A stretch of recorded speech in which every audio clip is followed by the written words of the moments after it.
stuff. So yeah, I'm excited for Okay. her to talk in just a few minutes as well. Well, we will go ahead and get started. Hi, Lisa. Thanks for hopping on. It's good to see Hi. you. Happy 2026. Cannot believe that it's a new year already. Oh, yeah. Um, So we'll go ahead and get started. Like I said earlier, we may have some more people hop on, people kind of join throughout the Zooms at the same time. I email out the recording to a little over 300 ladies, actually about 330 ladies, give or take. So some people who can't join, obviously, with all of the time differences and time zones that we're all on. Sometimes it works, sometimes it doesn't. Um, but I am Beth McLaughlin McDonald. So I have been in the real estate investing space for a little over 2.5 years. I started as a private money lender and quickly realized that there were some gaps in kind of like what I was expecting and anticipating throughout the process and what I thought it should look and feel like. And I had a couple of people say to me, like, um, we're not used to investors wanting to be spoken to or wanting updates and things like that. And it was kind of interesting because I was like, you have my funds. Of course, I want to know what's going on, and I'm not asking for daily updates. I just want to be involved in the project. I want to learn while I'm doing this, and eventually, I might want to have my own fix and flip or buy and hold, whatever it might be. So, my goal as a lender is to be learning while I'm earning. And I did about three different deals, and every one of them were pretty much the same. Borrowers who, wined and dined me, and then I funded their project, and then all of a sudden they kind of disappeared, and it just wasn't a good feeling. Now I got my funds back, I got my interest that I was owed, all of those things worked out in the end. Was it a perfect process? No, but all I wanted was to be involved because my goal was, and I told every one of these borrowers at the beginning, here are my funds. And if we communicate and we build a relationship and it works out well, I just want to rinse and repeat with you. I don't want it to be difficult or hard or any of those things. I just want to have my funds continue to work for me and rinse and repeat with the same borrower or borrowers if there's a couple of them I'm working with. And unfortunately, that just didn't sink in with the borrowers. And what I recognized were all of the borrowers or a lot of borrowers that I saw and felt like were very successful in fix and flips and really in the investing space were always asking for funds. And so I just decided one day, I'm like, you know what? I'm just going to reach out and ask them, like, why? Why do you always have to ask for money? Why aren't you just using the same people you've already been using? So my first questions were, first of all, back up. I have 35 years of corporate America operations, processes, workflows, all the things, like trying to make things as simple as possible, efficient, effective, all of those things. And every borrower I spoke to, I was like, okay, tell me about your systems. Tell me about your follow-up. Tell me about how you do this and how you do this. And it just basically was just a hot mess. A lot of the borrowers just basically said, no, I just try to remember to send updates and I try to remember when interest payments are due. And it was like, well, if you have three or four flips going and you have multiple lenders in each of those projects, how in the world do you keep up with that? Like, just send out updates twice a month on the 1st and 15th. So know that you've got updates due on everything that you're working on the 1st and the 15th instead of every 2 weeks. And when did you close or when did that extension happen or things like that? Like they were trying to keep up with too many things manually. Same with interest payments. Just pick one day a month and pay everybody. So you might have to go retro a little bit. You might have to do the math a little bit differently, but instead of 30 days from every closing, just pick a day. Say, I pay everyone on the 10th or I pay everyone on the 20th. It doesn't matter if you have two projects or 200 projects. You know you pay everybody once a month and you know you owe them updates on the 1st and the 15th. So there were just little things that we just kept talking through, like how can I help? Like, can I get systems in place for you? But I mean, let's be honest, when I was laid off in January of 2023, I needed a job too. So I needed to figure out a way to make money. So flipping the script a little bit, I started talking to and reaching out to private money lenders also and asking them a little bit about their process and their experiences as a lender. And it turned out that a lot of those lenders felt the same way I did, which is why they were raising their hand saying, I have money, who needs it, which scares me to death. Instead of just saying, oh, borrower, you're returning my funds. Awesome. Can I give them back to you? When's your next project closing? When can we start moving forward on the next deal? So same thing. Those lenders were getting into deals and then getting ignored. Whether it was a day, a week, a month, whatever it was, they just felt like they weren't involved. They weren't learning while they were earning. They were just simply earning, which is great, but at the same time, the space that we're all in, especially as women, we're all so eager to learn and figure out where our fit is, figure out where we can pay back, and be a part of the process for everyone. So, in all of those conversations and a lot of training about wholesaling and fix and flipping and burr, which I couldn't even remember all the R's, the sub two I thought was illegal, like all these things, all of a sudden I was like, what am I doing here? Like, why am I in this space? There's a reason I'm here, but none of these things are really grabbing my attention. But I knew I needed and wanted to be in the real estate space. So again, I went back to these conversations and I was like, wait, like if I can make things simpler for the borrower to scale and the lender to scale, then how do I make that something worth everyone's time and actually make some money in the process? So I started consulting and connecting before I even realized that the word connector was a real estate investing word. So I was like, oh, I didn't know that was a thing. I kind of just made it up. But basically, as a consultant and a connector, I work with borrowers who need money and I work with lenders who want to deploy their money. And I work between the two and I fill that gap in between. So borrowers can continue to scale. They're talking to attorneys, they're talking to accountants, they're working with wholesalers, they're working with underwriters, they're working with transaction coordinators. Like they have their plate full. They're meeting with GCs, they're getting updates on projects. So I get that they're busy, but they can't neglect where the funds are going to be coming from. And it would simplify their process by building that relationship and having that kind of comfort and confidence from their lenders. So I started doing the same thing also on the lender side and just started doing those connections. So that's kind of where I am now as a consultant and connector. A lot of lenders still have full-time jobs. The last thing they have time for is to raise their hand and say, I have $100,000, who needs it?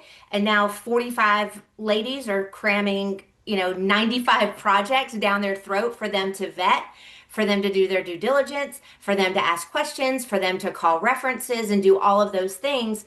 So now I have conversations with lenders. I learn about their lend box. And if you're not familiar with that, I can talk about that either later on or off topic. But I learn what their lend box is. And then I find the borrower who is doing either the projects that lender is interested in. So if somebody wants to eventually have their own burr projects, then I'm going to hopefully find a borrower who is doing burr projects and connect those so that lender does have the opportunity to earn and learn simultaneously. So that's a little bit about the consultant and connector role. Does anybody have any questions about that at all? We good?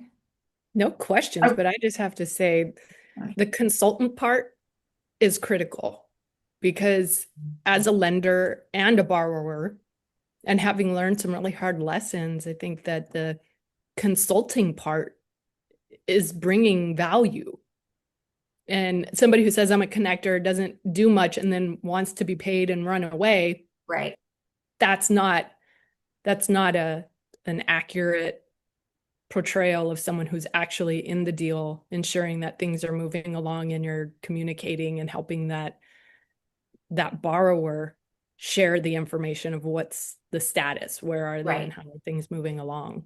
Right. And it simplifies things for the borrower too, because I'm the one reaching out saying, hey, we need to get an update here, or we need to do this, instead of four borrowers reaching out on multiple different occasions, one-on-one with this borrower, saying, what was the color paint on the walls that you used, or what was the toilet that you put in that bathroom, or, those kind of things. It's like bridging that communication and simplifying it so that the borrower hopefully can continue to do what they need to do and scale their business, but the lenders are getting the answers they need when they need them.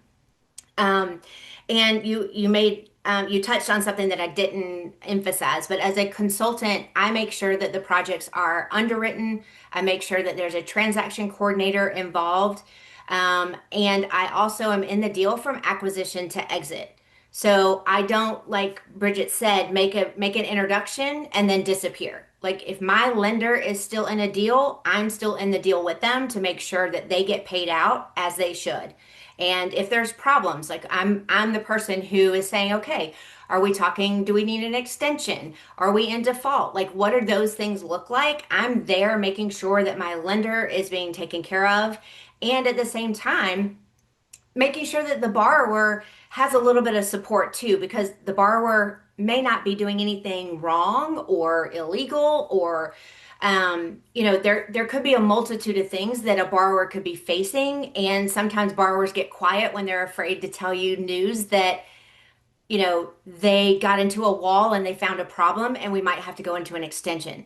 That's real estate investing, but borrowers hate to deliver those types of that type of news just because it's harder to have that conversation. So anyway, so yes, so I am in the deal from acquisition to exit. I make sure that the communication is there. I'm making sure that interest payments are being paid. I'm basically just making sure, again, that everything is getting simplified and it's giving the lender a little bit more confidence in the fact that they do have funds deployed with this borrower and that they are going to get those funds back. Am I guaranteeing anything? No, that's not what I do. I always say do your own due diligence, but I'm trying to minimize some of the work involved for both the borrower and the lender.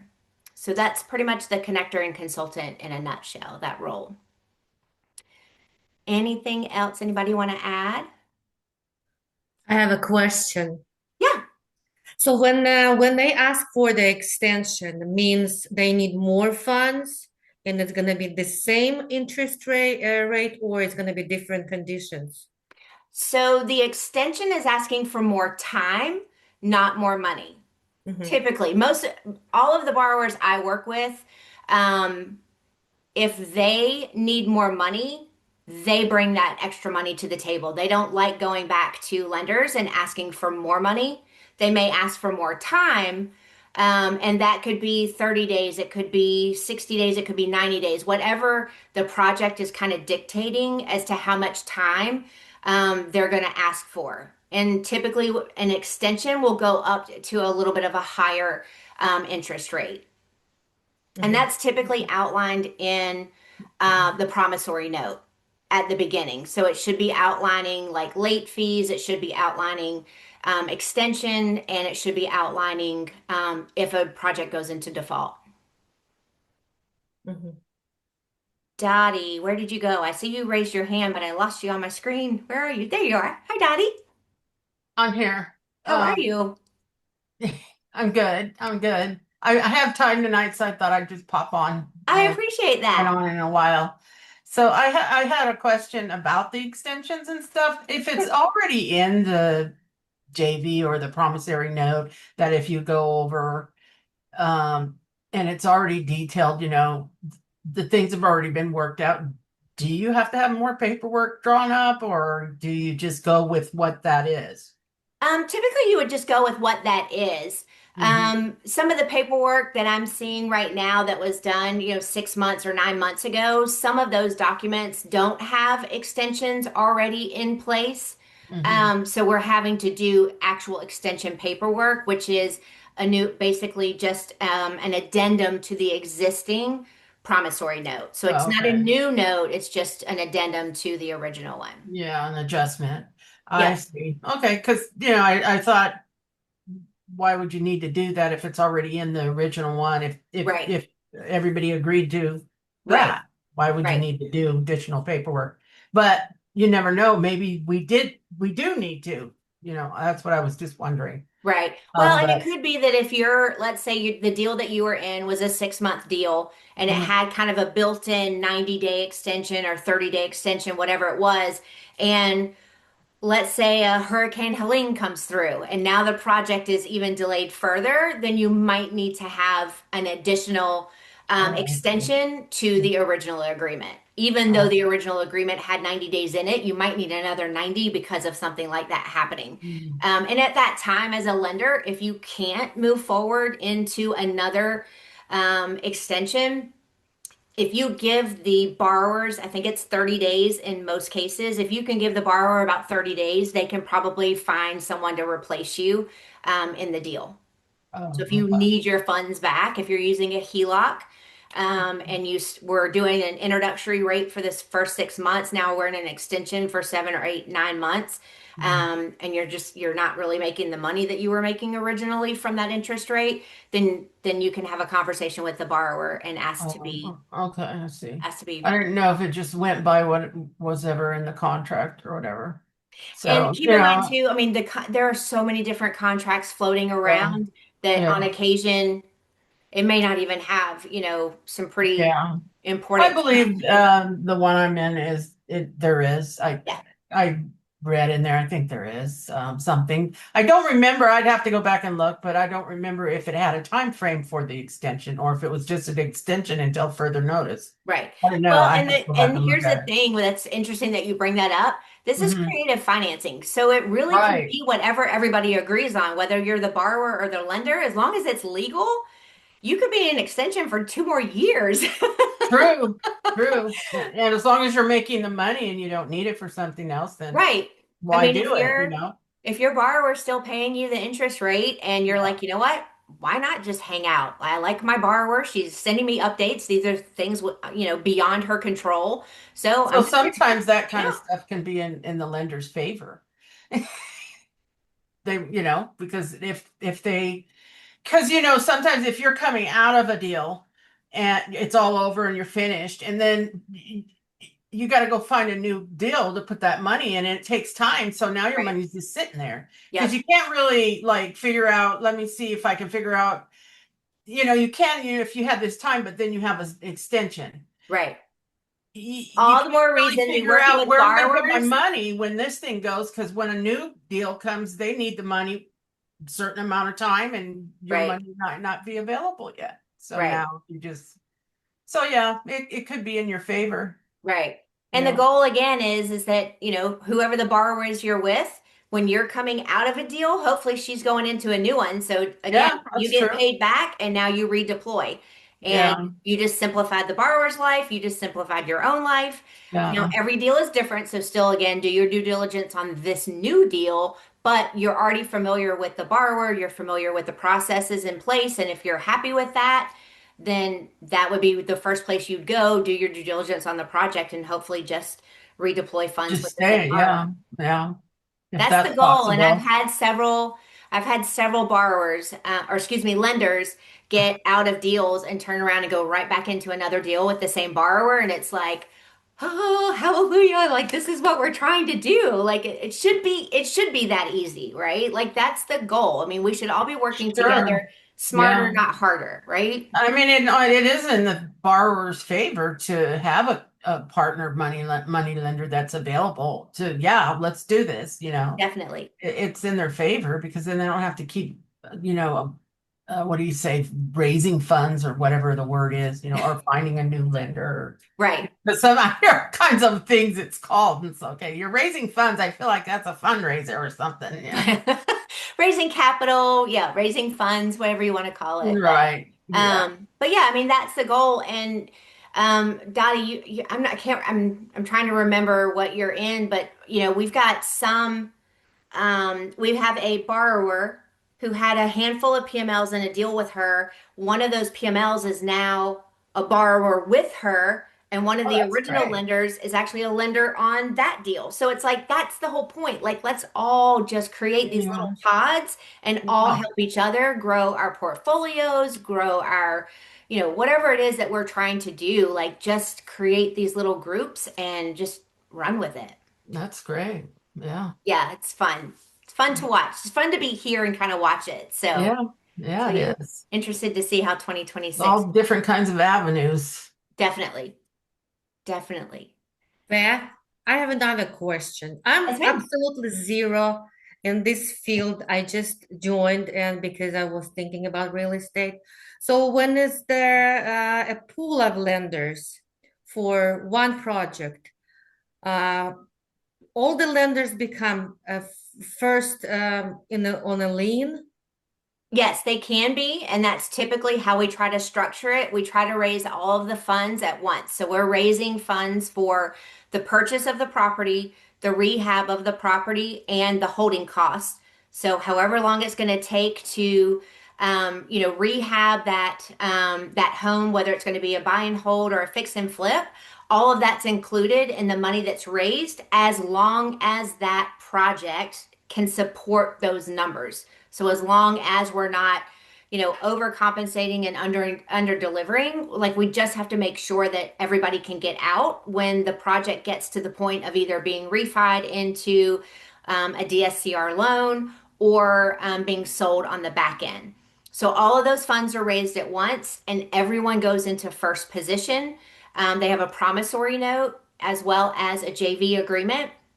And then once the borrower signs at closing, either the mortgage or the deed of trust, you'll be listed on that all in first position. So basically, you have a percent of that asset based on the dollar amount that you contributed to the total dollar raised. So Mhm. if we raised $100,000 and you put in 50,000, then you have a 50% ownership, and the rest of the lenders have their little pieces of that pie. Okay, and the time, and I was researching 6 or 12 months, correct? And It can be usually, whatever the project dictates, to be honest with you.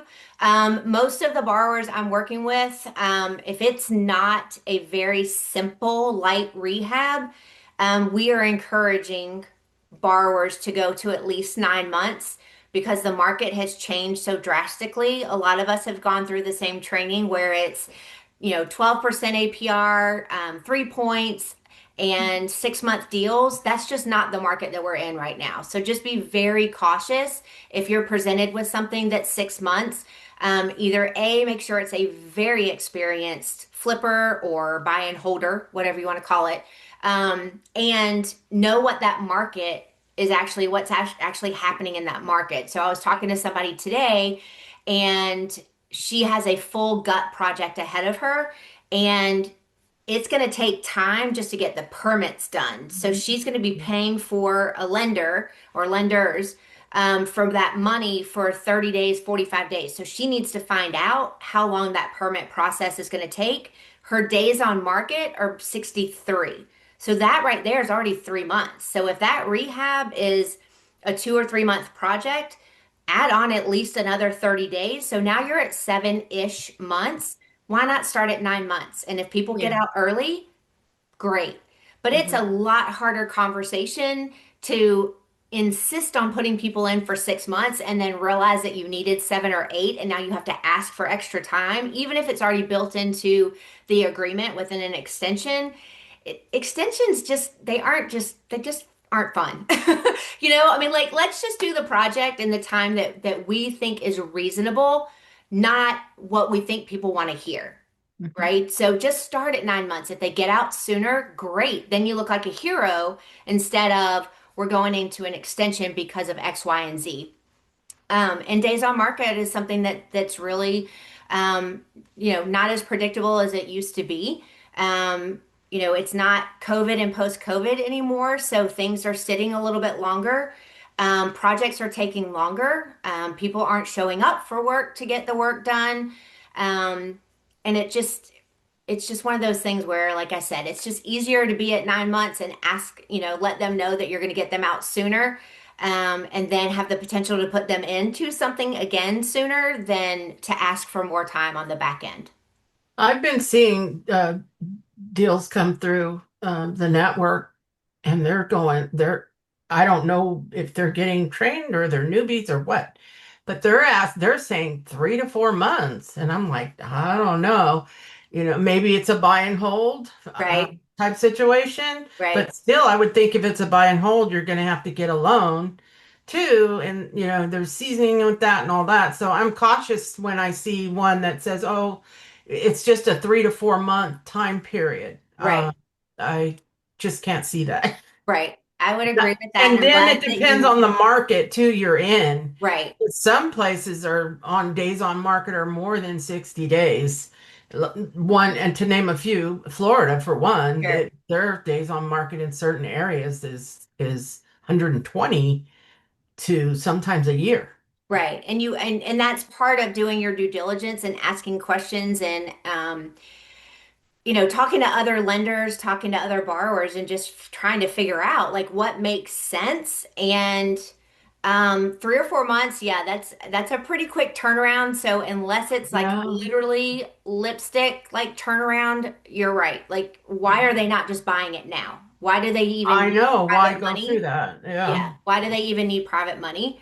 Um, and I wanted to add on to that, and hopefully it'll come back to me because it is completely gone from my brain right now. But Uh-oh. um, uh, I don't know what it was going to be. Oh, lenders. I have several borrowers who are waiting and waiting and waiting and waiting just to get callbacks from lenders, from actual like DSCR lenders or Really? hard Wow. money lenders and things like that. Like they aren't even getting phone calls returned, much less getting their properties refinanced or, getting DSCR loans or whatever. So that in itself, especially in a 3 or 4 month term, Hmm. it just seems super tight. Wow. Maybe they're just too busy. I know, right? Maybe. Find a different lender. True. And the interest rate is the same throughout the United States, or it's different interest rate, different states? It is different in every single deal almost. It's up to the lender and the borrower to come to those terms. Mhm. I have some lenders who will pay 10%, period. No points, no nothing on top of that. It's 10% APR, and she has a network large enough that she can say, nope, I don't do my business that way. I don't do points. I do 10%, and she's still able to scale. Where, a lot of us have been trained in the 12% APR, the 3 points, all of that. And again, the market doesn't necessarily support that like it used to. Points are coming, are kind of slowly going away because the market has just changed so much that it's just not what it used to be. Is that a borrower who's saying that I'll pay 10% only and she has that pool? Is that what you're saying? Okay. Yes. So that's what she'll pay to a lender. She's Yes. very experienced, I would think, and she's got knows this because I wouldn't mind doing a 10% to somebody who's extremely Sure. experienced and they're going to get this done and they're doing this stuff. I Right. wouldn't mind that Well, and because these are people over on like LinkedIn marketing to people who don't know anything about real estate investing. They haven't been through all the courses that we've been through, and we haven't been, they haven't been, drinking from the fire hose of it's this, this, and this. oh, they're just They going go to over there. earn 10%. They're going to get more than sitting in the bank. Sure. So I that mean, looks their good to their them. high yield checking accounts bringing them a whole 3%, like 10% all day long, right? Okay, I see. Yeah, Yeah. so I guess it just depends. Yeah. Yeah. Then And we're again, fortunate to be in this group to be able to as long hire as the percentage. deal can support it, Right, and right. and and we're and as borrowers don't mind paying the money if it makes sense for the deal, but if the deal can't support it, then either they need to find another deal or they need to find other lenders. Like it shouldn't be a forced thing that it has to be anything. Because again, going back to my comment earlier, like this is creative financing. We can do whatever we want to do with whatever terms we want as long as it's legal. Yeah. So, any last questions? Because I really want to make a hard shift, like as soon as I can. But any other questions or comments about? Yeah, one Um, question. I'm sorry. yeah, One no question, worries. because so when you have a project, you have a lot of lenders offers. So people jump in and because you're experienced, they trust you. You did a lot of projects, and so you have a lot of offers. How to get the deal? So you're saying, do I have a large lender pool, Yes. basically? Um, yes, I do. Because I've been hosting these calls since May of last year. I've been doing the connecting for a little over a year. So um, I have about almost $9 million deployed since I started doing the connector piece. So that's a lot of money. That's a lot of people, but there are a lot of ladies who are in multiple deals. And obviously, the goal is not so much raising the money, but getting them paid back, right? So as they start getting paid back, which all of those things are kind of coming to fruition now because they're 6 months and 9 months and 12-month deals. As all that money starts to come back, my goal is to make sure that I have something, somewhere for them to go with those funds so that they can rinse and repeat, whether it's with the same borrower or whether it's through me with a different borrower. Um, it's my goal to make sure that, some of the due diligence and some of the heavy lifting has been done to make it easier for the lender. Um, but all that to say, there are always borrowers who need funds. And my goal is to keep my borrower pool very small and my lender pool obviously larger. And I want to use the same kind of pockets of borrowers and then start to see borrowers and lenders doing deals together. Does that answer your question? Yeah. Yeah. Okay. Thank you. Yeah, of Beth, course. it's Lisa. I had a question. Yes, ma'am. What's the typical time, lead time to get your deals funded based on your connection that you have with existing lenders? So that's going to depend on the project itself. So how much money are we talking about? Is it Hmm. two or $300,000? It can probably be done in 2 weeks. Hmm. And is that cash readily available, or is it in a self-directed IRA Yeah. that's a custodian control? So Hmm. all of those things have to come into play. Typically, we'd love 30 days of lead time so that we can do some of our due diligence and make sure that all the I's are dotted, T's are crossed to make sure it's a project that is supported by the numbers that make sense to present to lenders. But I would say, I mean, 30 days is a great number if it's probably 750 or less. Okay. If Okay. it's Yeah, higher than that into the millions, then yeah. there are other conversations to have as far as like why is it $1 million project? Is that the Hmm. purchase or is that the purchase plus the rehab? And could we do something that is more you know, let's start a fund and try to get the funds for the purchase and the closing and then add What the kind of funds for the rehab? rehab as we go through because they're Got it. all a part of the fund and they're all still going to be in first position and protected. But Okay. those are part of the conversations that we have. Yeah, But no problem. Yeah, that's good. I asked yeah, the question because at times, depending on where your lenders are, right? The funds might be out, they may be thinking they'll get it back, right? And it's different places. And at some point, I've been on both sides, right? As a lender and also the one doing the rehab where I'm working on a fix and flip.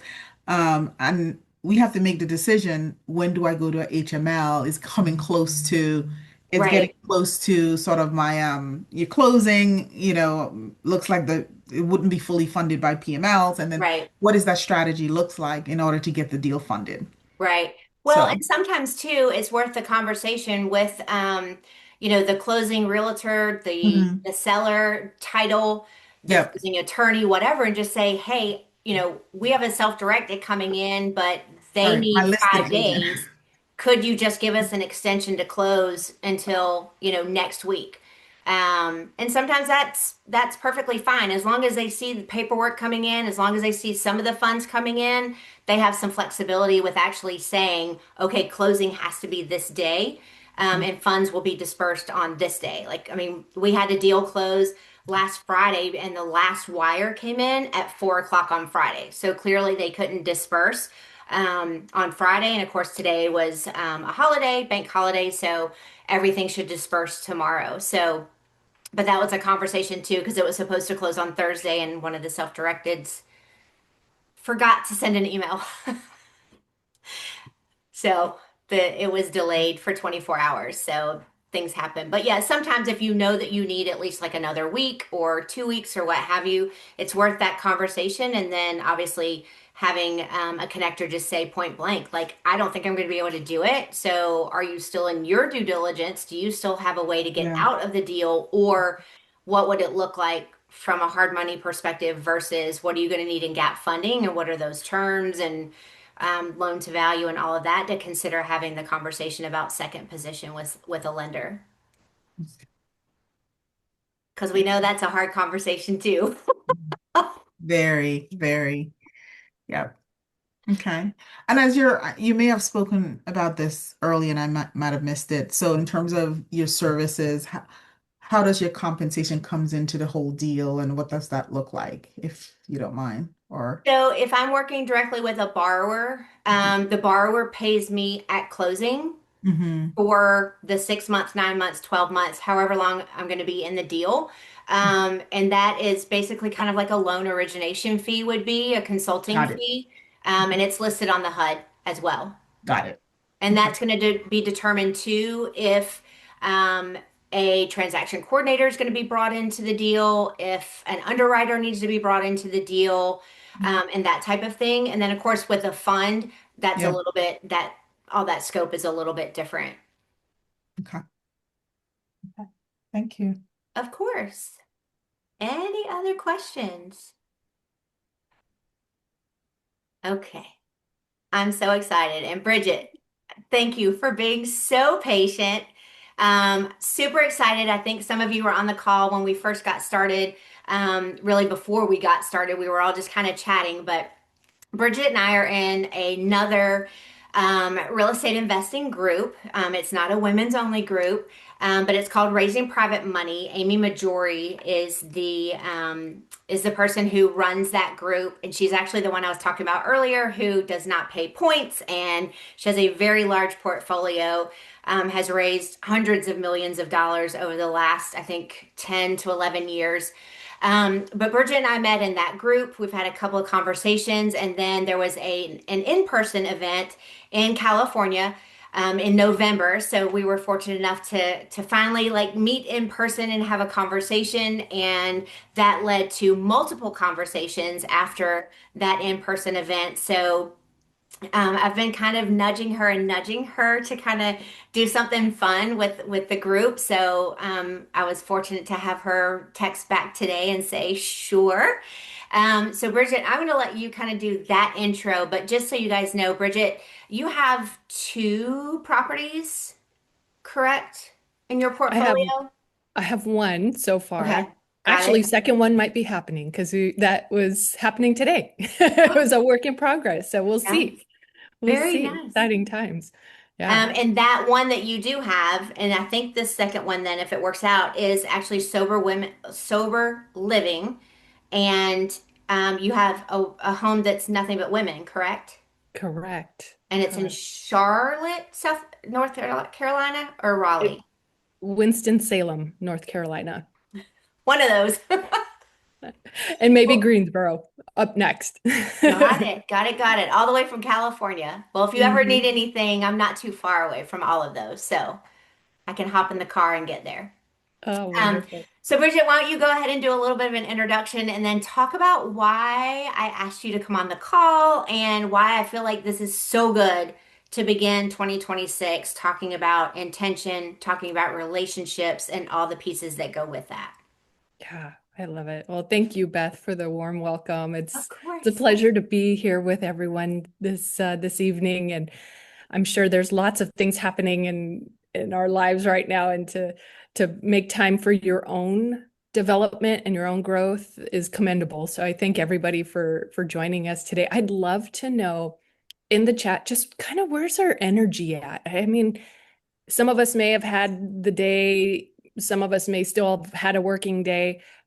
In the chat, put one word that would describe how are you feeling today, like how you're arriving today. One word if you can. Relaxed. Okay. It's a holiday today. It is a holiday for some. I was supposed to have a holiday, somewhat didn't, and then back on holiday mode. So improving. Okay. Excited. Oh, wonderful. Good.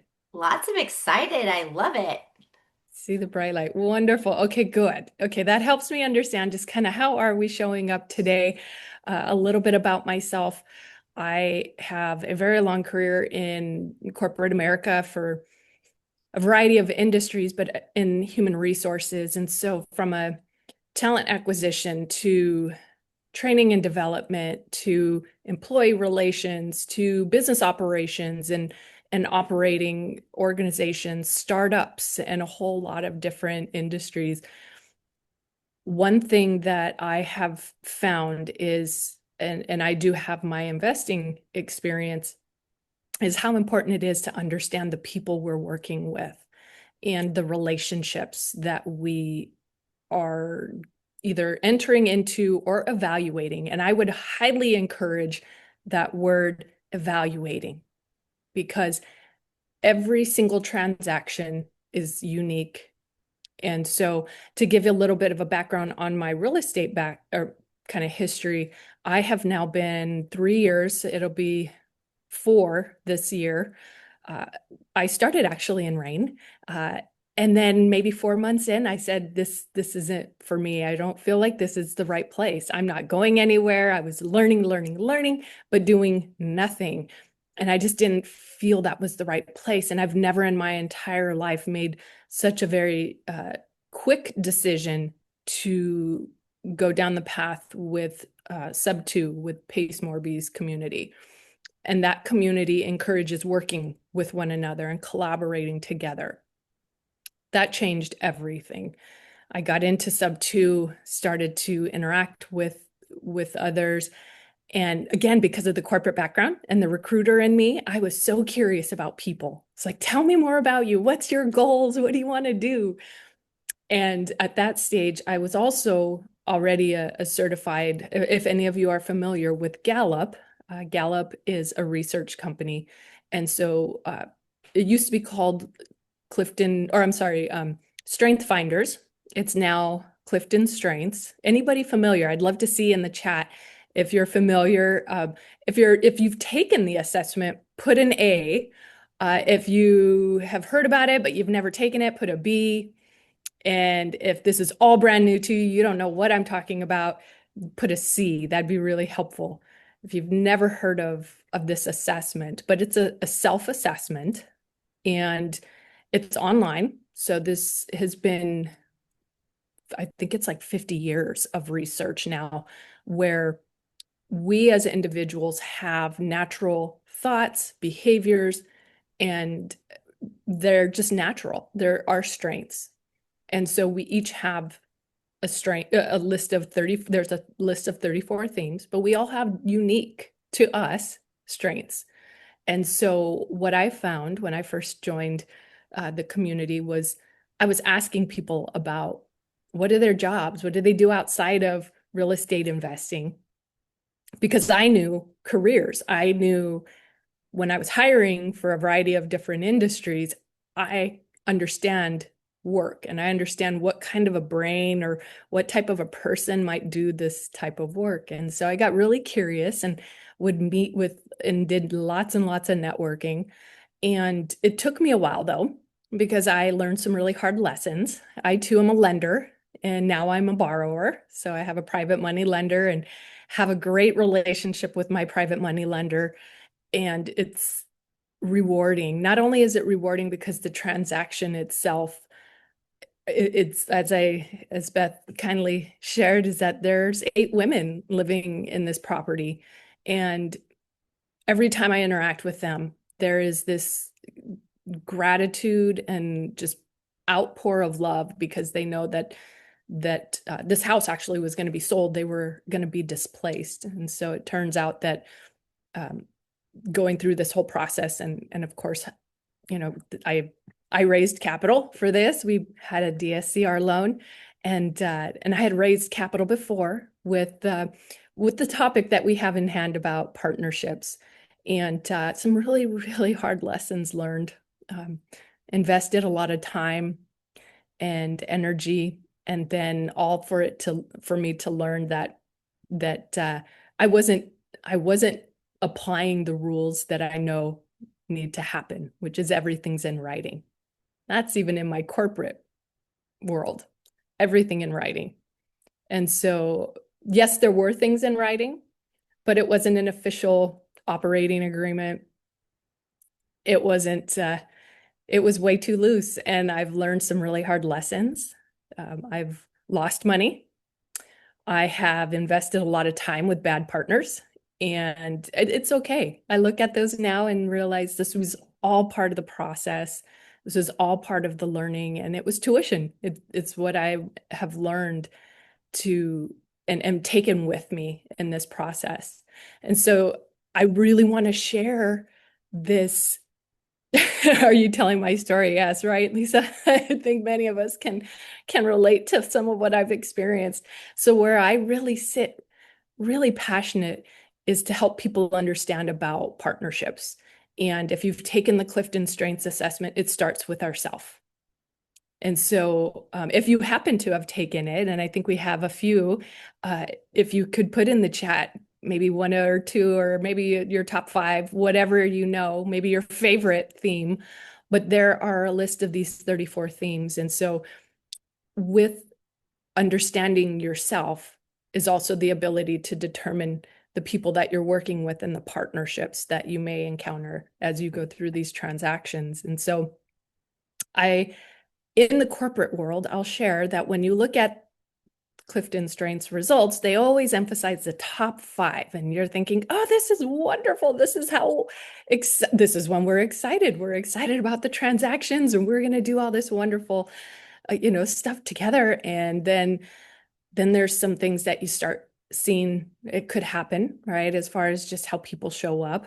And what I learned is that in corporate America, yes, you're encouraged to understand and use those top 5. And that's really for you as an individual. Use those top 5 because those are your natural strengths. That's what comes naturally to you. And you're going to not even think about how you operate in those strengths. And so what I've learned in real estate investing is what sits at the bottom is what we have to pay attention to when we're evaluating our partners. Because when things get tough, and we know they will, every single time there will be something, it's what happens when things get tough. And that's going to be what reflects down at the bottom of those 34 themes. And so what I come to share is kind of what are the traits of a good partnership, right? Like what are we actually looking for when we are determining partners? Now, I'd love to know in the chat as well, has anyone already had a good experience with the partnership? Put a thumbs up. If it's a bad partnership, a thumbs down, or even just the emoji with just a straight face. Like, I don't know, it wasn't bad, it wasn't good. How about all of the above? Is yeah, that all of the above. D, all of the above. Exactly.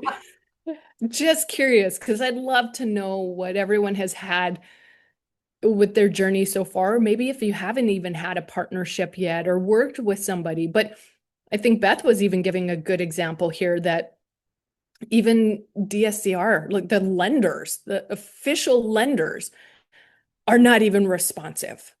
That's a partnership as well, because you could be working with an A player, which I would say when I did my DSCR loan, we had A players. They were on it, at least the broker was. When it came to the lender, now that was a different story. They were not that A player. They were asking questions, silly questions sometimes that we just answered that a day or two ago. And so sometimes we'll find that people may or may not read or listen or what have you. And that's also a sign, right, of those strengths, or therefore a lack of their strengths that may be sitting lower for even the direct lender themselves with a DSCR, for example. But when we're finding partnerships, yes, right, there's definitely some interesting variety of how people show up. And so from a partnership perspective, there is research, lots and lots of research backing behind what is a good partnership. And so with 8 different topics that you're evaluating for those partnerships. One is just those complementary strengths. And what does that mean? That means that how you show up and let's say it's a partner, two people, we'll make it very simple with just two people, is that one person will complement the other, meaning that, like, for example, in my partnership, I like the raising the capital. I don't mind the behind the scenes work. So I'm the person who's also doing all the things that is administrative in nature. So the accounting, I'm working with the bookkeepers, I'm making sure our business is thriving and financially healthy.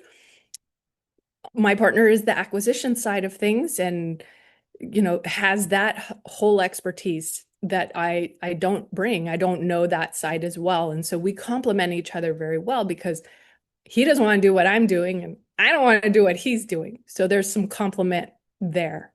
The second is our common mission. And believe me, when things get tough, it's so easy right now, especially in the winter, right? It's a little cooler. Here we are in January of 2026. When it's getting tough and this work is getting really bad, things are going chaotic and crazy, it's so much easier to stay in your warm bed in the morning, right? Than to want to get out and like get to it and take care of things, right? But when you have a common mission that is the common purpose for the two of you. And what I hear a lot, because I have done lots and lots and lots of one-on-ones in 2024, I had 149 one-on-ones that I tracked. That's just random, like random. I was tracking every single person I met with one-on-one, but that's not saying all the people that I met at meetups or people that I was really getting along with and having fun with, but I just didn't track maybe some of their information. But if I did a one-on-one Zoom, I tracked it. And that's a lot of people to meet. And so trying to find the right match, the right person takes time as well. And some of us get excited because it's the deal looks great and oh my gosh, we're going to do wonderful things. And then there could be some misalignment on things. And I hear it a lot. I hear a lot of people say, oh, I'm doing it for my family, right? I want to build a legacy for my family. I hear it a lot. Is that enough? And what I have found is that when you're passionate about something, when you really feel that there is some drive behind it, that's what helps you push through when things get tough. And so together you're looking at, do you have that common mission together? Because if you don't, one of you might just kind of like, I just don't want to do it anymore, or you kind of lose that momentum. And so then as we kind of continue along that momentum thought is fairness, right? Between the partnership where somebody feels equitable. And what I mean by that is, well, how much work am I doing versus the partner, the other partner, or the other people? And even as Beth was sharing, sometimes, right, those borrowers feel like, "Oh, I don't want to tell them what I'm doing with the deal. I'm busy. I'm doing the work. I don't have time to tell you that."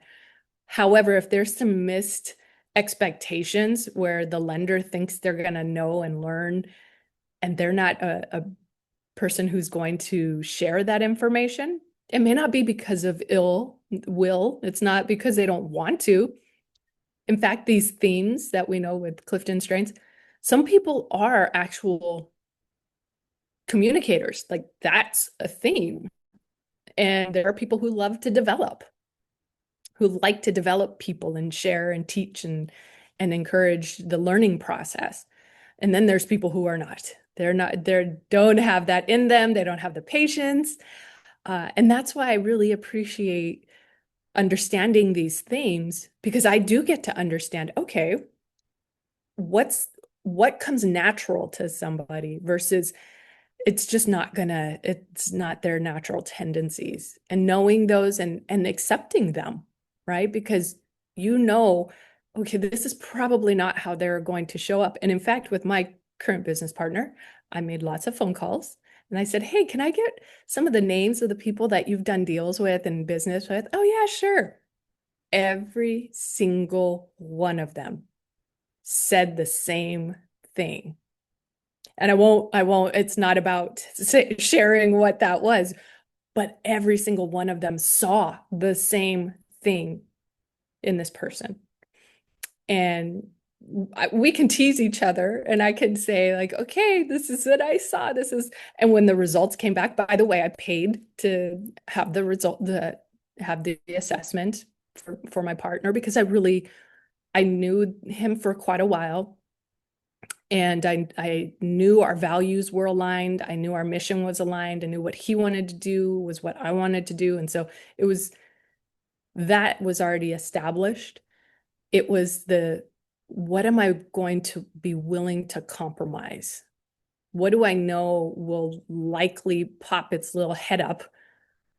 And I need to be okay with it, right? And I trust. And so the fourth one, so I mentioned complementary strengths. Second is a common mission. Third is fairness, right? That equity of feeling that, okay, my sense of contribution is equivalent to theirs and so forth. But trust, right, is number 4. And so really feeling that you can depend on each other is a critical part as well.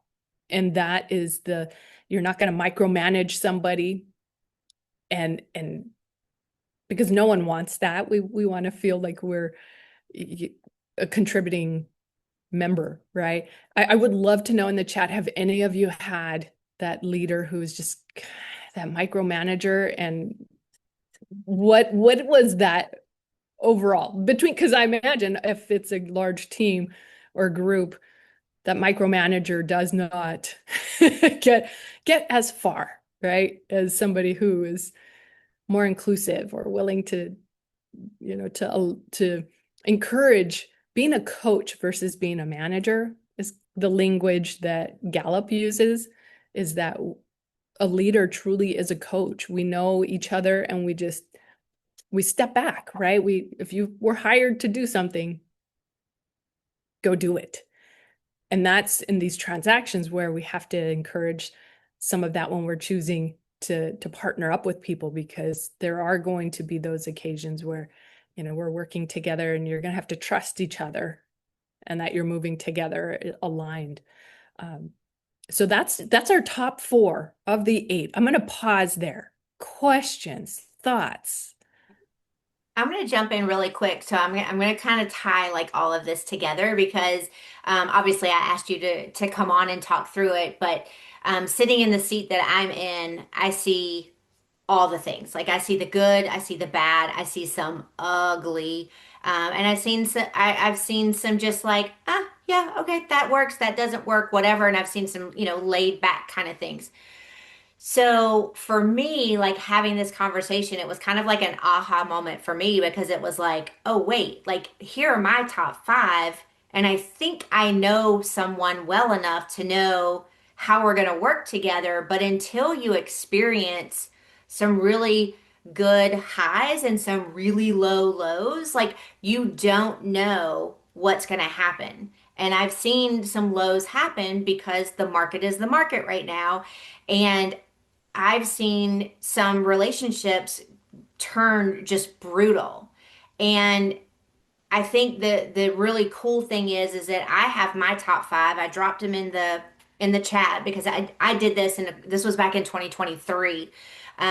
So it was shortly after I was laid off from corporate America and trying to find my way and what I wanted to do. So it was very interesting to do it at that time to kind of help show like where I wanted to go. Like I love being a part of sharing information and people learning from it and gaining something from that to better themselves.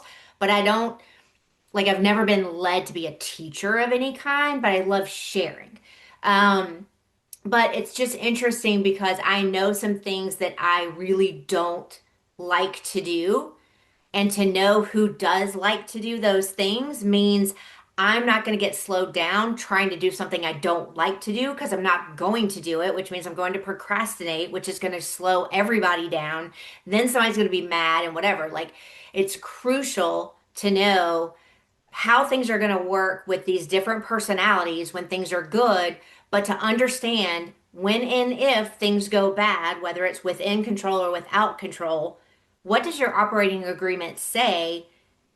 is someone's responsibility versus not. And if you don't have an operating agreement, you're already behind the eight ball. Because I've seen that a lot too, where it's like, oh no, we love each other. We had the best time at Rain Live or at blah, blah, blah. And it's like, awesome. So you went to a rah-rah session, you had drinks together, now you're buying a $300,000 house together with someone else's money.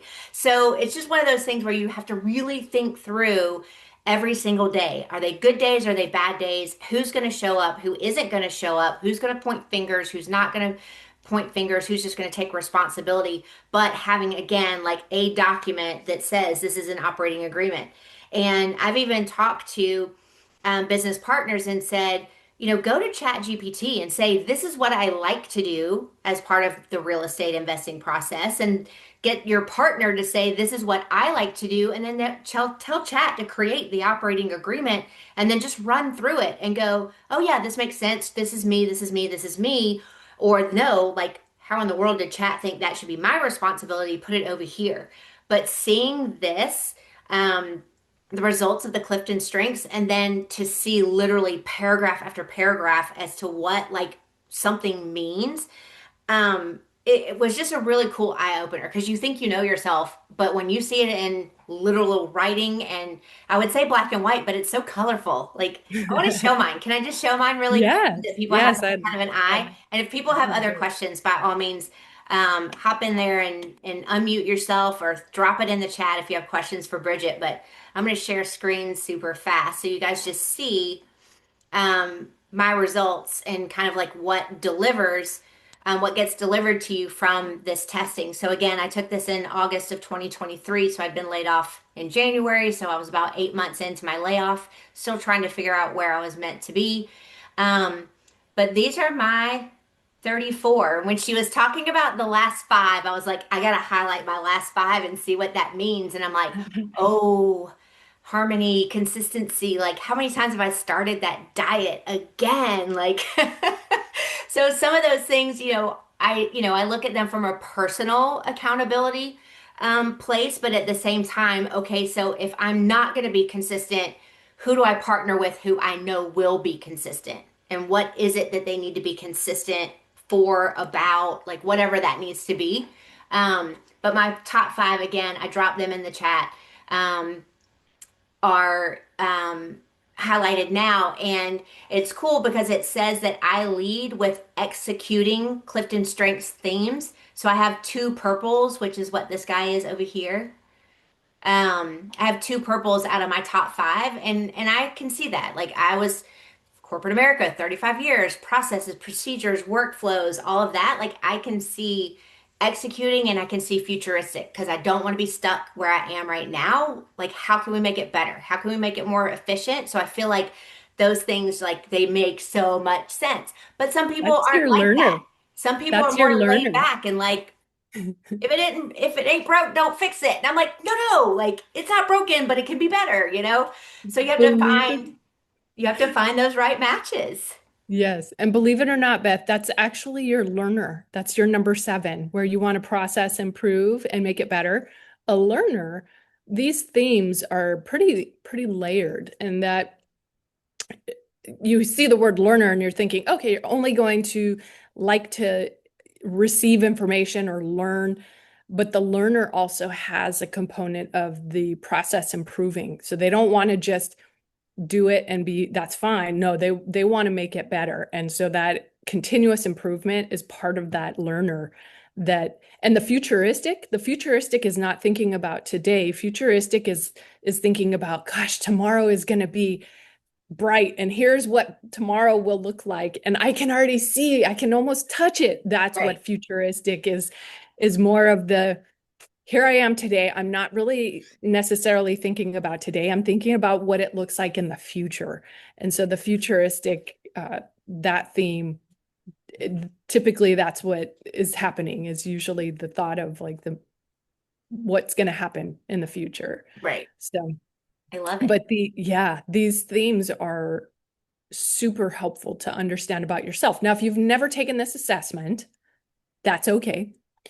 What I always share is to reflect, take some self-reflection time and think, what if I have worked in the workplace, what's the feedback I get? What do people tell me? Do they say, "Oh my goodness, you're really good at fill in the blank"? What is that? What do you hear people say about you?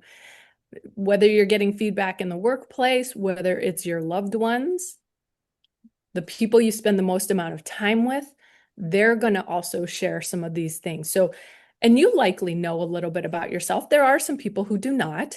And I like to think of this more like a pendulum. So we've got these themes that show up super strong and they can actually hinder, to then in the middle where they're healthy and balanced. And then when you go all the way to the other end of the pendulum, that's somebody who just doesn't even know or has zero recognition and understanding of this being how they show up, which is possible as well. So you literally could, on this pendulum, swing on how strong they are, especially the ones at the top. And so the ones that sit at the bottom, you're not even really paying attention to. You don't even, know them or use them regularly. Oh, okay, good. We've got Valerie who's also sharing hers as well.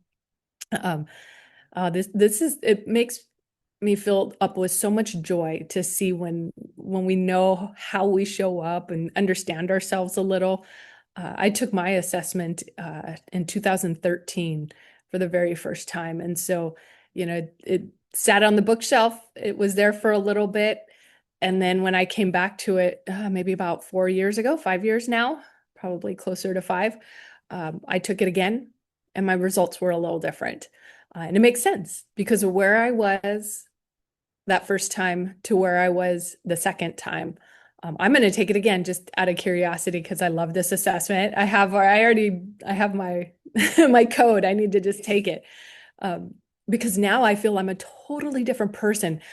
Didn't realize that I was an entrepreneur, for example. I'm sure many of you sitting here could possibly be realizing that that is who you are, or there's something that you didn't recognize or know about yourself that now you realize, oh wow, okay, this is who I am. But now I see it. I know I am an entrepreneur, and I didn't know that at first. It took a while.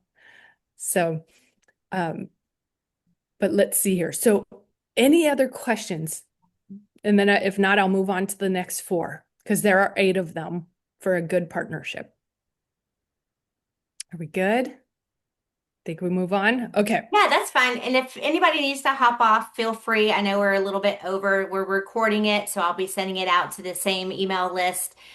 So feel free to, stick around. Of course, obviously, we would love for you to stay, but if you Yeah. need to hop off, don't feel like it's going to be a problem. So Yeah. thanks, Bridget.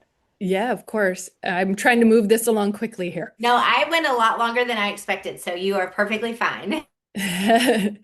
So then in the number 5 spot, acceptance. And that's just embracing each other and understanding that things change, and for some that might be a challenge. And what's really interesting is human behavior, and we don't know some of the things. I still sit in the corporate seat, and a lot of risk mitigation is what I see day in, day out in my daily work.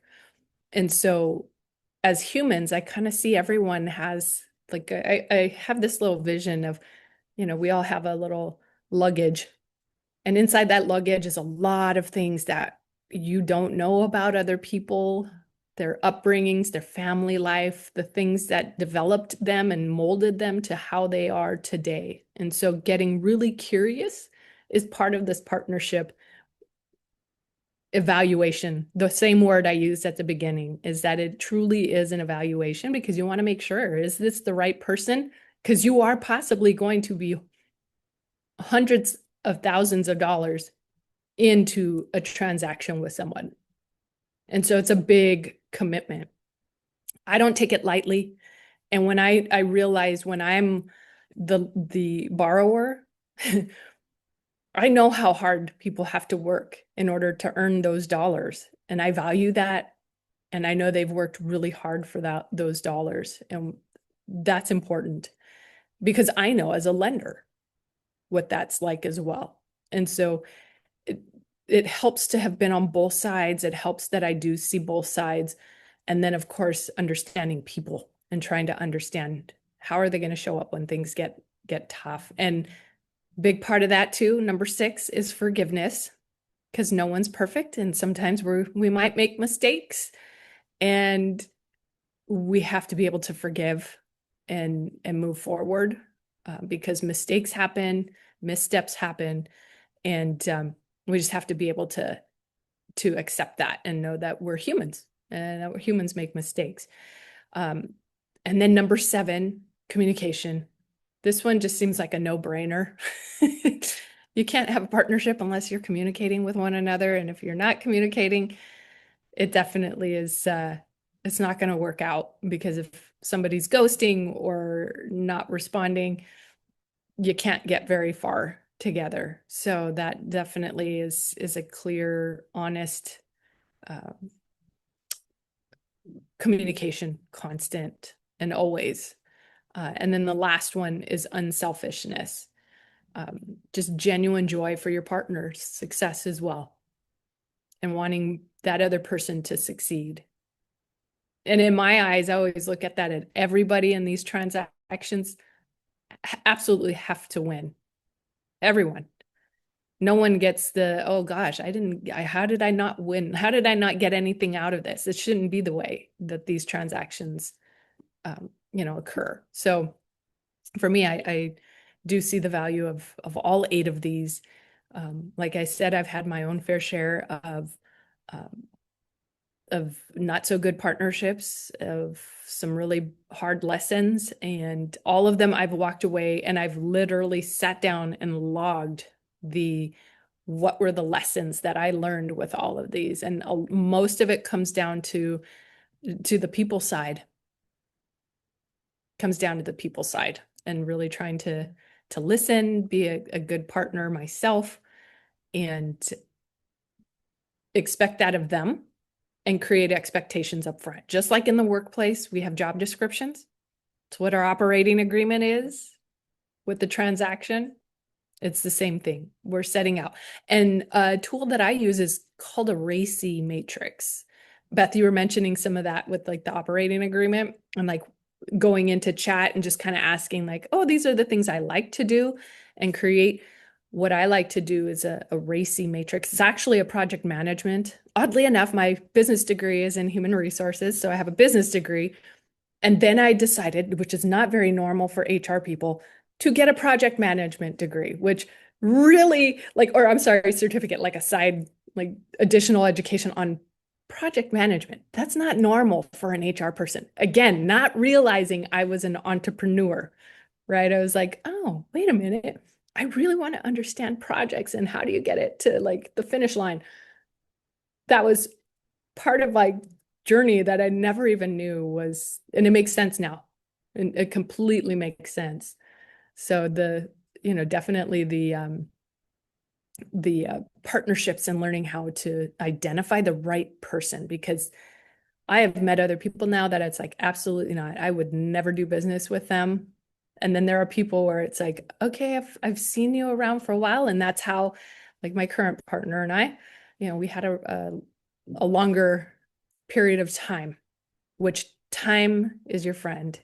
Rushing anything is a red flag. So I'll pause with that. Any thoughts, questions?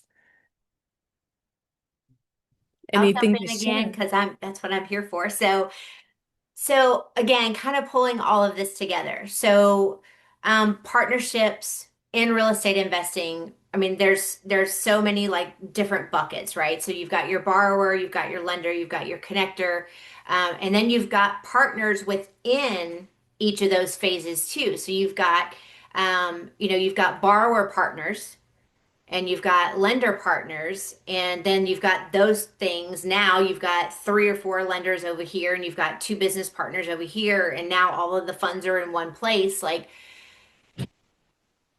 knowing kind of like where I stand on my Clifton strengths, and let's say now I want to go acquire a property and I want to find a borrower with some experience so that I can, be boots on the ground or whatever it needs to be. And I'm looking for a borrower to partner with. Like, it would make so much sense for that partnership, that potential partnership, to say, like, let's look at our Clifton strengths together and see, like, where are we going to butt heads, or where are we going to flourish, or where are we going to be like, oh, neither one of us like this. We're going to have to find someone else to do it, or one of us is going to have to suck it up and figure it out. So, I just love like tying all of it together and Hmm. seeing like why this makes so much sense before you jump, let's be honest, before you jump into bed with somebody. Like, know Yeah. these things and know what they mean. Not only just, oh,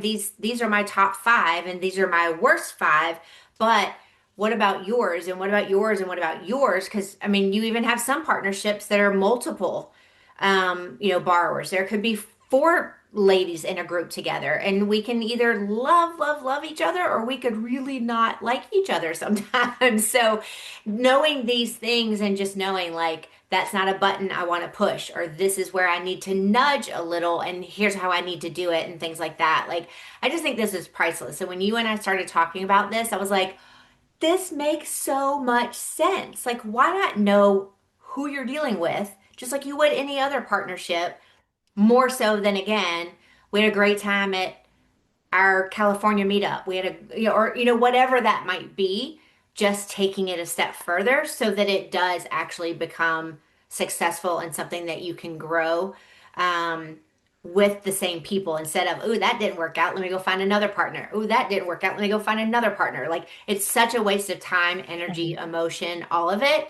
to Yep. just kind of have some of this up front. Um, but now here's the thing too, though, because I mean, I did the test. For somebody who hasn't done the test, like, are you in a place where you want to share, like, here's a link that I can provide for you, or do you want me to drop just a random link in the chat? Like, is that something that you want to do? And if partners are looking to get together, like, would you have conversations with those partners? And I what actually what use would be it. a next step for somebody who really Yeah. like gets it and wants to go further with it? Like, do you have a Mhm. next step? So here's what I have found is when there is let's say someone has done their assessment and they're looking to partner with someone. If that other person hasn't done their assessment, it's actually a barrier of entry. If you say to them, I really would like to know how you show up. What are your results? I really want to know this. And I have done this now from lessons of course of learning that I want to know this information and it helps me understand you. And so I really think this is something important for us. This is for me now, this is my criteria. This is like entry point number one. If they are not willing to do this, I'm not willing to work with them. I don't want to work with somebody who isn't willing to look at themselves and say, okay, Right, how do I show up right. and Very good accept that? point. And That's a great point. like, if you don't accept yourself, how am I going to work with you? I can't work with you if you can't even accept yourself. And I'm not expecting perfection. I don't expect anyone to be perfect. I'm expecting to show up as professionals. If we are Right, going to do this transaction together, we are going to work together. It's professional. I will have a good time. I want to know all about life things that are going on, but it's also, this is business. right, And this is my expectation. So now this is actually part of my criteria. If someone's not willing to do it, then I am not going to work with you. I literally had someone who I really enjoyed. I again, one-on-ones, right? I was doing one-on-ones and amazing project manager. I'd never seen this in my entire life. I'd met all those hundred and something or other people right, one on one. And this one person was like, oh, let me show you. So he pulls up his like project management, literally. I mean, I saw his work, all of this, and he's sharing this. And I'm thinking in my head, I would do business with this man. I don't know. I mean, I saw him at many sub two events and I'd seen and interacted with him very little at that point. But when I saw that, I was like, I would lend to you. And then I did ask him, I said, I have funds and I do you have your assessment? He's like, no, I haven't done it. And he's a leader. So it was like, okay, why haven't you done this? But all right, go ahead and go do it because I want to see these results Right. just so that I could understand. And I mean, I have funds that and he knows they're available. It may not have something right at the moment. So again, going back to where you come in, Beth, is that how that person who helps those others who are literally in the trenches doing the things may not have the time when it comes to raising capital or doing what they need for their business, having that person who's there like yourself or myself, because I do the same, is to be able to have those funds available to them. But in my case, I am not going to work with somebody. It's actually an entry, like you barrier of entry. If you're not willing to do it, then I don't think Right. I'm gonna do business with you. And in my case, so the decision to move forward with my partner, I asked, did he do it? And I was like, I'll pay for it. I want to know. Right. And it's not perfect. And no partnership will be perfect. Right. But But at least you have a understanding, better understanding from like a 10,000-foot view that you wouldn't have had before. So yep. now you can anticipate a little bit more about how things are going to like kind of play out, good, bad, indifferent, whatever it is. I just think having some of that clarity up front, like, if something like this were going to tell me that someone was very like reactive instead of proactive and like very like this and this instead of something else, it would, it may be something that would trigger anxiety in me because I'm such a planner, I'm such a systems person and whatever. So somebody that kind of like works off, off the seat of their pants or whatever, like what is that relationship worth and how is that going to play out in the long term? So I just think it's really cool. It has definitely helped now. And I do feel like there's a bit of an advantage when I'm looking at, okay, I'm looking at someone's results and it's not a perfect, these results are not a crystal ball. They don't tell Right. you what this person's going to do because we're humans Sure. and emotions are all over. There are things you do not expect. There are things that happen in their life you have no control over. Like there are so many different things that we have no idea, but we hear it time and time again. We don't jump into to any like you don't get married to somebody after the first date, Right. right? The first time you meet them and you have fun, you're not like, okay, I'm going to marry you. Right. No, it's the same thing in business. We want to Right. spend a little bit of time. We want to see, okay, what is this person like when it's good? What's this person like when it's not so good? Right. Do they show up on time? Are they organized? Do they, all these things that may matter to us. And so I think that looking at and really paying attention to what sits at the bottom with the partnership, to you, it's your top 5. That's how you're going to succeed. So for us as individuals, we're going to look at that. But when we're evaluating a partnership, it's going to be, what does my partner look like at the bottom? What do I look like at the bottom? Right. And are we going to be okay? Right? Like, and there's things that like the systemized person that sometimes I get into, it might slow us down. So there have been times where I've been like, okay, I know it's just going to be, I got to move a little bit faster because I'm going to slow it down. So Right. I have to be aware of it. There's awareness in all of this. And self-awareness is a big part of success, is knowing, how do I show up? And then how is the other person going to show up as well? As best as we can. It's human Right. behavior. So we Right. can't I mean, we predict can't see into anything. the future, but we can at least see some things down the road that we might know how to navigate a little bit better, and a little Mhm. bit differently. So, Yeah. And then there's lessons learned along the way too, and are we learning from those? Are we okay? We did it once, we might have tripped up on it before, but are we repeating it again? Which I've been at fault to do as well. So no judgment there. I know it happens. It's just it's a muscle. It's learning to either create boundaries or say no or whatever the case may be, but then being able to make sure we just don't repeat it. right.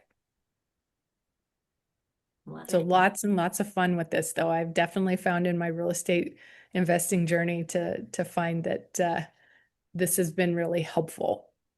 I'd love to hear if anybody on the has with your other, if you've had partnerships, if you've got it, anything that you would like to share about real estate investing and the people that you've worked with.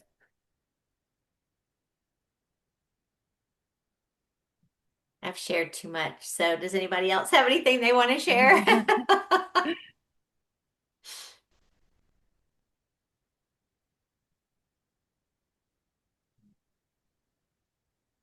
Maria, I saw you were here the whole time.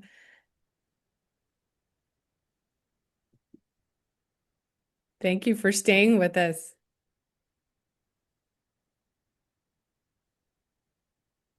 All right. Well, we can certainly wrap it up if you're ready to wrap up. And again, do I guess in the email I send out, if you have like a link or anything that you want me to drop in there for anything or your contact information, you tell me, kind of how we want to move forward, or if there's anything you want to share as far as contacting you in any way, you can certainly share that here for anybody who sees it on YouTube but didn't actually get the email that goes along with it. If there's anything you want to share, by all means. Yeah, Obviously, your I do. phone number is in your description, so it's there and it's been there for the past hour and a half. But anything else that you want to share at all? Yeah, I am on LinkedIn. That's probably one of the best places to find me. So LinkedIn, and then of course my first and last name, Bridgette Ruiz. I'm on Instagram. It's Ruiz_Bridgette. And then one of the best places to, I mean, obviously Facebook as well. I mean, that will hold most of the social medias except for TikTok, and yeah, probably not on that platform. But one of my favorites though is Instagram, more on the social side. But I definitely am on LinkedIn. I do actually have a coaching business, so this has been part of my journey. I interacted with Pace Morby and guessed three of his top five, and That's after hilarious. that I had this really fun journey to take on helping other real estate investors, and now making some exclusive kind of shift to partnerships and being able to really spend time with partners and having just the conversation to help move forward on evaluating and determining, could this work out. And it's a great opportunity to look at yourself, have one-on-one coaching, have the other person one-on-one coaching as well, and then come together and talk about what does this look like for the partnership as well, and Right. evaluate that. Especially with these transactions, you could be making some long-term commitments For to sure. one another. Well, and I think too, I mean, from a lender perspective, to go into to decide whether or not to deploy funds, and you've got these two partners who are in business together, and they can say that they've like gone through this process, and they can show like, we recognize each other's strengths and weaknesses, and this is our operating statement that allows us to still work efficiently, effectively, blah, blah, blah, in harmony, all those things. That to me would be like, for as a lender, would be really like very comforting. Yeah. To know their commitment to one another, to understand Correct. each other, to do this in this business together Right. and recognize it. Like, I've invested time to say, okay, we're going to talk about our strengths, right, with my partner. And I said, okay, let's talk about what it could look like. And there's not going to be, and ChatGPT and AI is a great tool to use these days. You can plug in and get some of that. You're not going to get all the answers of what could Right. go wrong. Right. It gives you a little bit, it helps you. But from a one-on-one perspective, how you show up today and what's important to you today and your other person and partner might also be, that healthy conversation to understand, is this right partnership Love for it. me? So I help with that as well. I love it. All right. Well, we are down to just a couple of others. If anybody has any other questions or any kind of things that you want to bring up, we can certainly do that now. And if not, then we can sign off, and I'll get the recording out to the group probably tomorrow morning. I would like to thank both of you. Oh, This is my yeah. first And I've learned a lot. It's scary. I'm not going to tell you no, it's scary, but you know what? We just have to like make that jump. But it's nice to hear the pros and the cons and what to look for because this is all new to me. So I really thank you both. I learned a lot. I And love it. Thank you for being here. thank Yeah. you. We'll see you the next, not next Monday, but the following Right, in 2 weeks. in 2 weeks. So Maria, did you come from my email or did someone invite you to come? No, Alessandra did. I, Perfect. yeah, we met Sunday. Okay, perfect. I love it. So yeah, Wonderful. I think she gave me your email address, so you should be in the loop. So you'll get the recording tomorrow, and then you'll get a reminder in 2 weeks when we're going live again. Um, but yeah, we appreciate you being here, and I'm happy to have a off-camera conversation, Maria, too. If you're looking to be a private money lender, if you have questions and things like that, we can certainly dig a little bit deeper. I didn't even cover any private money lending opportunities tonight. I totally forgot because I was so excited to get Bridgette on. But we can certainly talk about those opportunities as well because I am working on funding a few things as we speak. I would love that. Awesome. Thank you. Thank you. Thank you all. Bridgette, again, thank you so much for like just last minute saying, heck yeah, let's do this. Greatly appreciate it. And the conversation was just amazing. And I'm excited to see where we go from here. Thank you. It was wonderful. Perfect. Wonderful to be here. You guys have a great night. Thanks again. Thank you. All right. Bye. Bye.